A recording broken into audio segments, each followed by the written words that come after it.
সরকার ভেঙে দেওয়া হয়, বঙ্গবন্ধু সকল মন্ত্রীদের বলেছিল চলেন আমরা সচিবালয়ে যাই, আমরা বলি যে আমরা এটা ন্যায়সঙ্গত সরকার, এই সরকারকে ভাঙা যাবে না, এই সরকারকে বাতিল করা যাবে না।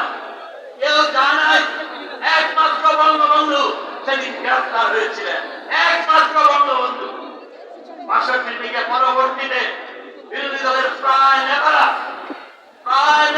বিজেপিতে হলফনামা দিয়ে আইয়ুব খানের সাথে রাজনীতি শুরু করে।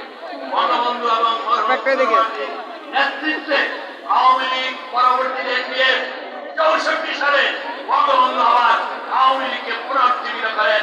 মৌলানা দত্তবাগীশ তিনি হন সভাপতি, বঙ্গবন্ধু হন সাধারণ সম্পাদক। কিছুদিন পরে ৬৬